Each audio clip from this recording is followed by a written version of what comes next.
my friends. Welcome to Arts 101. Thanks for tuning in. I'm so glad you did because we have quite an intriguing show lined up for us tonight. We'll be bringing in and interviewing the award-winning author and criminologist, Jennifer Chase. But much more about that later. Did you know that the art of quilting dates back to the ancient Egyptians and is still thriving today? Well, each year, the Associated Quilt Guild of the Central Coast presents the Seven Sisters Quilt Show in San Luis Obispo. The dates for this year's shows are Saturday, April 30th, 9 a.m. to 5 p.m., and Sunday, May 1st, 9 a.m. to 4 p.m. And in case you're interested, the Guild is offering a $100 donation to the Guild who travels the farthest on a bus trip to the show with 20 passengers or more. What a deal! Val Jeffrey was there last year. Take a look at this fabulous show and help us get the word out.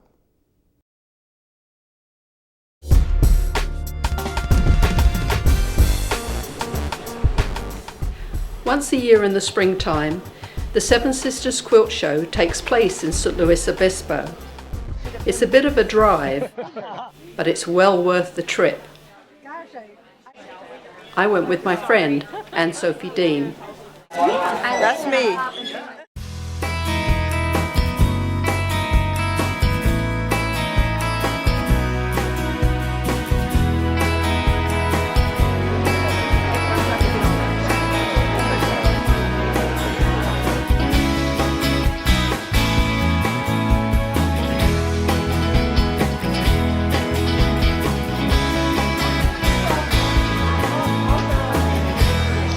Am I going to be on television?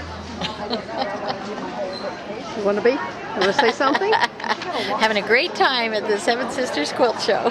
What are you looking for? Just something to add to my stash. Never know what I might find that I can use in maybe doing a landscape quilt or something like that. You prefer landscape quilts? Oh, I do all of them. I like landscapes. I like the ones that are the repetitive patterns. It has more to do with the color of the fabric is what's really exciting.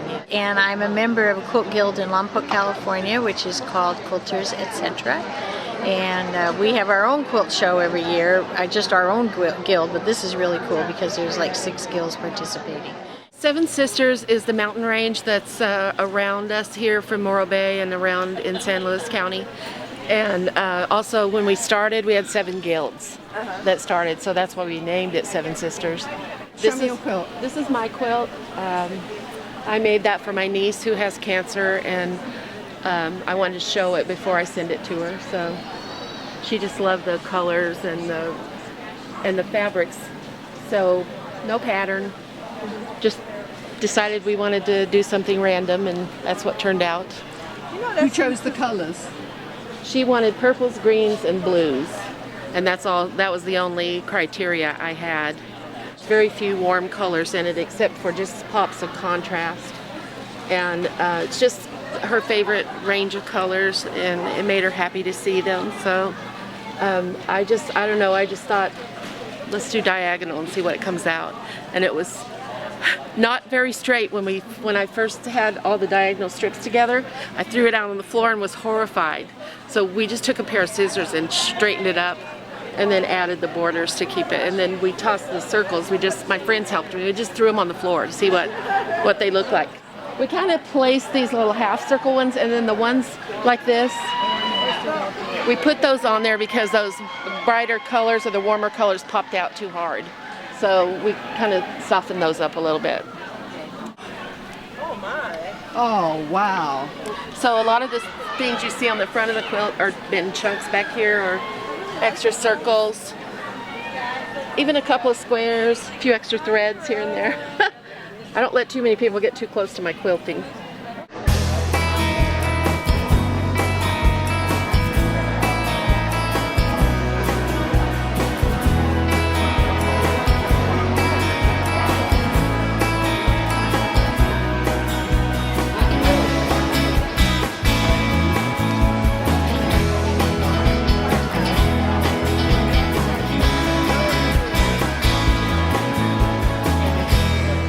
Read you what it says here.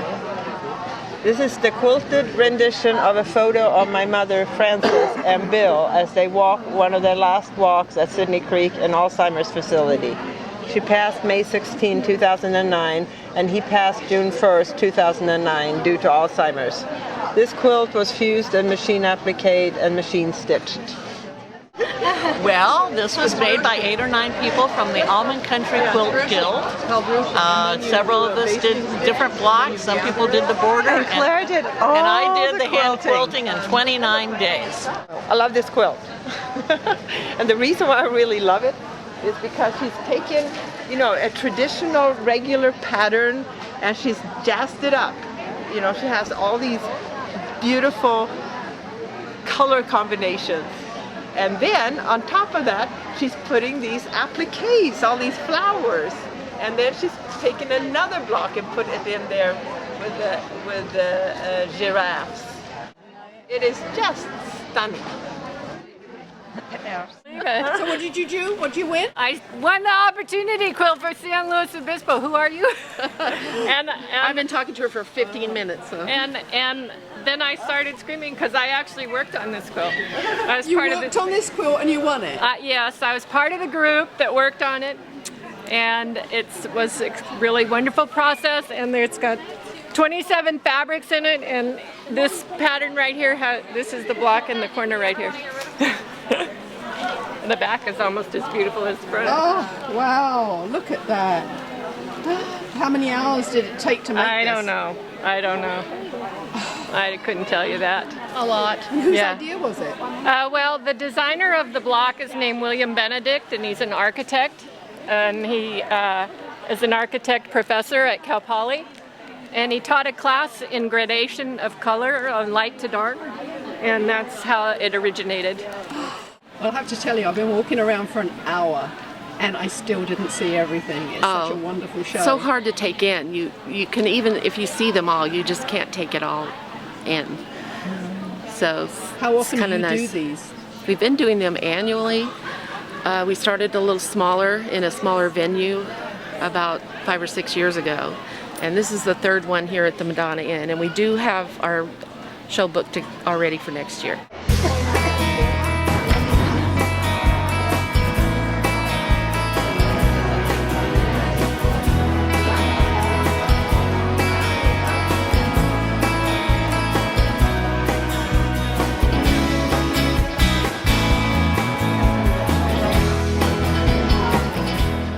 I'm Val Jeffrey. Until next time, please keep supporting the arts.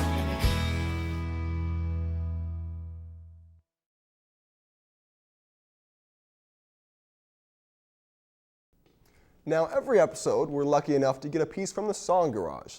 Just a reminder, the Song Garage Band has artists from throughout the Arts 101 region, uniting Gilroy, Hollister, and San Juan Bautista.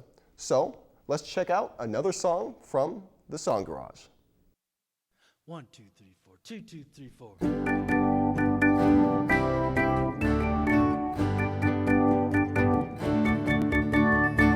I've had my fill of those fancy dancers. They talk so smooth, they've got all the answers. They'll shake your right hand while the left hand steals your blind. The road to glory is a grand illusion. The road to glory, so much delusion. You take that road and there'll be no turning back. You wanna be a political man, hold the world in the palm of your hand. But first you better ask those wealthy bankers. They paid your way, now it's their words you'll say. They say you're right, then they say you're left. The truth is neither, you're just pounding your chest. You sold your soul to that Wall Street long ago.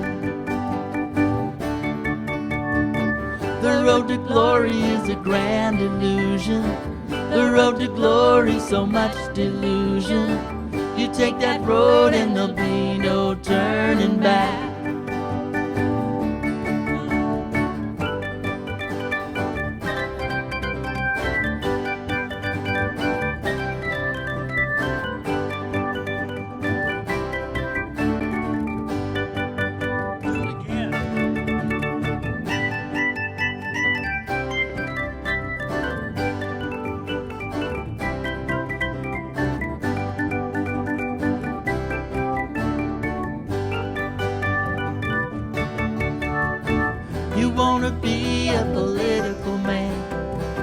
give the world a helping hand. But first you better ask those wealthy bankers. They paid your way, now it's their word you'll say. Glory road, glory road, glory road, glory road, glory road, glory road, glory road, glory road, glory road, glory road, glory road, glory road, glory road, glory road, glory road, glory road, glory road.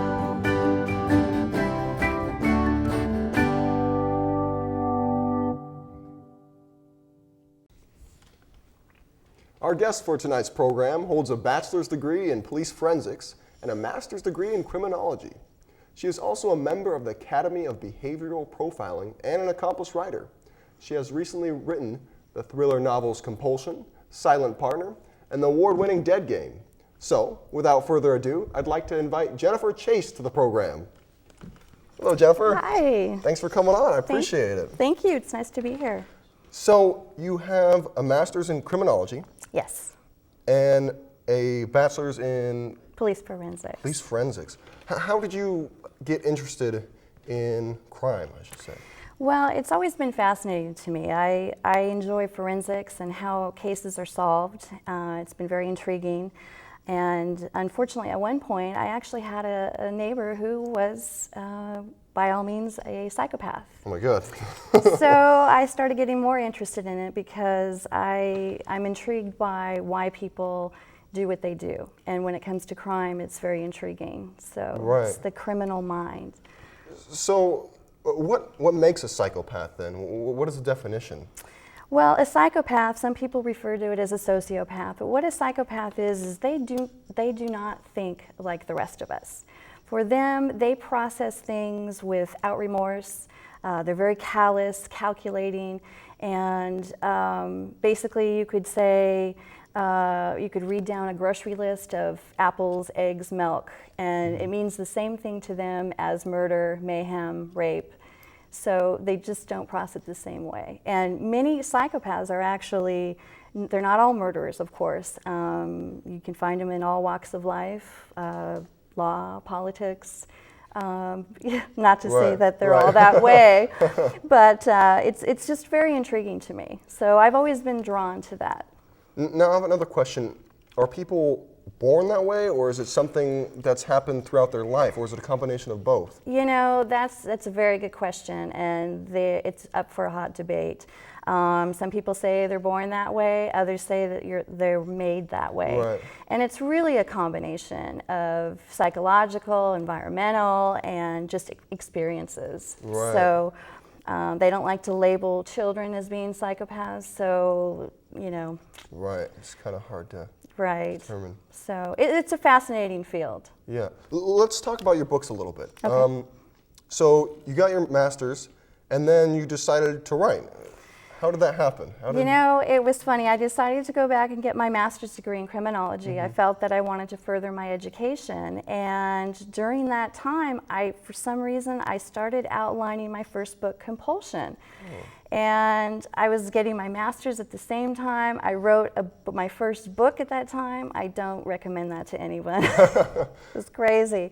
And I just realized it just really clicked. Sometimes things just are the right timing. And I was going to go in another direction, go into more of perhaps the law enforcement field or profiling as independent, but the books took over. And I started a series with Emily Stone, and she is a heroine that goes out and hunts down child predators and serial killers anonymously. Wow. So maybe I'm living vicariously through her, I don't know. But that's how it all started. Very, very cool. So let's talk about your newest book, Silent Partner. Yes. What should we know about this? Give us a little synopsis. Silent Partner is my third novel. It's not in the series, but it was a story that actually I originally had penned in a screenplay. Oh. So, and it was just one of those stories that just was nagging in the back of my mind. And what it is, it's about a canine police officer who, and locally, all my books take place in California along the Monterey Bay up in Northern California. And I thought, well, what an interesting angle to have a canine officer instead of your typical detective or police officer Right, or FBI agent. I had a dog that I trained with the police, so I started getting the idea for the story. So, and in fact, in the story, the dog is a Labrador Retriever, which is a little unusual for a police, you know. Normally they're German Shepherds, Other right? than a German Shepherd, Right. And so I decided to write the story where he hunts down the serial killer in the story, and just with the canine aspect, it just puts a different spin. And I felt a little more suspense on that. So Yeah, great. And you're also part of the Academy for Behavioral Profiling. Is that correct? yes, yes. And what is that? Can you tell me a little bit about that, what that is? I actually lost my mic. Oh. There you go. Sorry Good? about that. Oh, no problem. Actually, during the time I was actually studying the forensics, I came across a profiler by the name of Brent Turvey, and he has written a lot of books, and a lot of his books are in colleges, and I was fascinated by the idea of profiling. I didn't know much about it. You know, most people think of profiling as being a little more on the psychic side, and it's really not. It's very scientific. So I decided to take some of his courses and learn more about the profiling, and that just was just fascinating for me. And once I completed it, people who have a couple degrees in either forensics or criminology, psychology, can join the academy that he has there. So that's what I did. So, but profiling, is it looking through like criminal records? What is it exactly you're doing? What it does is a profiler is trying to basically find out the most likely type of person who committed a specific crime. Oh, I see. Generally, they use profilers for homicide and serial cases. However, you can use a profiler if it's a serial burglary case, rape cases, even arson cases. And what it is you are actually studying the crime scene and the behavioral evidence that's left behind, such as how they committed the crime. If you've heard the terms organized, disorganized offender. And then it's actually studying the autopsy report if there is a body. And the other thing is, which I think is very, very important in an investigation or a profile, has to do with victimology. And what that is studying everything about the victim up to the time that the crime was committed. In other words, it's not just about their timeline of what they did and what they ate and who they saw. It's like everything. It's like finding out exactly where this person would open themselves up for being a victim. I see. Very interesting. Yeah, very interesting. And your books, are they actual cases? Is there any inspiration from that, from things you've worked with in the past, or is it? You Tell know, me about your writing process a little bit. Well, I get an idea, and usually it'll start with a premise. Like with Emily Stone, it started with the fact that she's going to be hunting down these killers. Right. And a lot of the serial cases, you know, I've read so many, I've studied over 100 cases, and you know, you get ideas for things, but generally I like to add a lot of my own creative spin to it, so it feels like it hasn't been done before. Right. But, you know, just a little bit different. Absolutely. And with serial killers, I believe, you know, in the fictional sense that there's really, you never run out of ideas. It's definitely, that's what's fascinating, the whole psychological aspect to them and why they are hunting these particular type of victims and how they're committing the crimes. So it's a little bit of mystery and kind of whodunit, cat and mouse type of stuff. Well, very, very interesting. And your books, we can find them Barnes & Noble? Yes, and Amazon. Amazon? And you know, any bookstore, if they don't have them, they can order it. Okay, great. Silent Partner, check it out. Jennifer Chase, thank you so much for being on the show. Thank you very much. Hi, I'm Jennifer Chase. I'm the author of the fiction thrillers Compulsion, Dead Game, and I'm going to be reading from Silent Partner, a small excerpt. And don't worry, it won't have any spoilers. 60 seconds from arriving at the restaurant, Jack took a hard left turn. Tires expelled a familiar squeal in the process. His intense stare concentrated on catching the perps. He knew the situation could be dangerous, but he hoped to catch the bad guys before they made it to a residential neighborhood. Complications and potential casualties could obstruct the chase. The quiet road abruptly blared with noise. A gray van skidded onto the main street, barely missing the patrol car. It screeched off again. Dark, oily smoke ballooned from the van's loose tailpipe. The dangling pipe kept the beat of the road as the engine pushed past factory specifications. Expert reflexes kept Jack from a near collision. He regained his rightful direction in the high-speed pursuit, cranking a 180 in the process. Kino barked 3 times to congratulate his partner on a masterful recovery and confirm that he was ready for battle. Jack reported into the radio, "I have the possible suspects in pursuit. Gray Dodge van, 27 Charlie David, David 3, now heading east on Del Monte Avenue." Before Jack could put both hands back on the wheel, a black Mustang rocketed from a cross street and smashed into the passenger side of the police car. A crash rang out in a deafening collision. The police car slid sideways and made one full revolution. Lasting only 2 seconds, the impact resulted in crumpled metal and glass. Portions of trim from both vehicles flew like shrapnel. Rogue pieces rained onto the street and sidewalk. The passenger side window of the patrol car shattered, and crystallized glass pieces fell, showering the street. Anything that wasn't secure in the front seat whirled around in a massive paper funnel and landed haphazardly. The cool evening air rushed into the car instantly, cut the heavy feeling of dread and sharpened the reality of what had just happened. Pain shot down Jack's lower lumbar from the collision. A warm trickle of blood spilled down his right cheek. He wiped it away from his eyes. Kino yelped, thrown to the floor on impact. He began to furiously work his forelegs to regain his upright balance, ready for anything.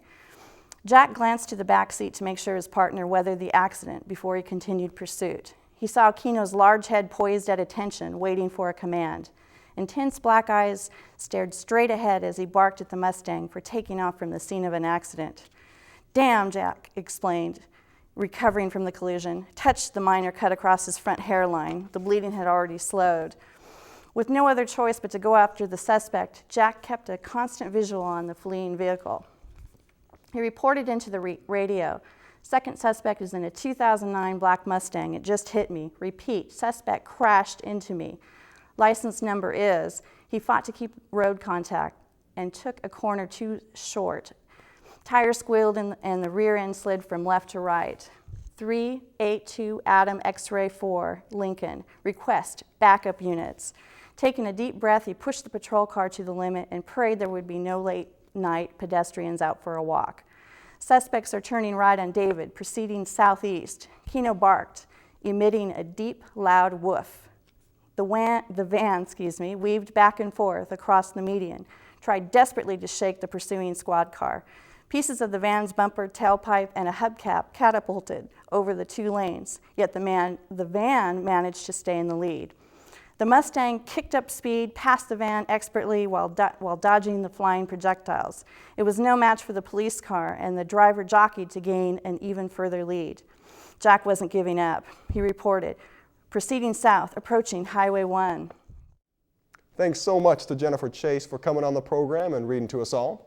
And now, in partnership between Out and About Magazine and CMAP, we present this month's Arts 101 calendar of events, read by Melissa Alvarado.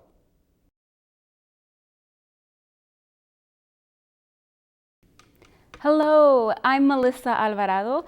This is your March Arts 101 events calendar brought to you by Out and About Magazine and CMAP. First up, we have the Gilroy Arts Alliance Artist Salon Artists at the Gilroy Interim Center for the Arts on March 1st, 8th, 15th, 22nd, and 29th. Come meet other arts supporters for fun and lively discussion. Time for that will be 7 to 10 p.m. For more information, call 408-842-6999. And on March 3rd, we have the opening of an art exhibit at the Valle del Sur Community and Cultural Center hallway in Morgan Hill. The time for that will be 8 a.m. to 5 p.m. For more information, contact Maureen at 408-310-4277. Up next on March 5th from 9:30 a.m. to 1:30 p.m., How to Write a Screenplay workshop with Jennifer Chase, a local author of 3 thriller novels and author of How to Write a Screenplay. The location for that will be Aromas Grange. okay? On March 5th at 7:30 p.m., Back to the Blues concert at the Gavilan College Theater in Gilroy. All proceeds will benefit the Gavilan College music program. For more information on that, contact Maria at 408-848-4796.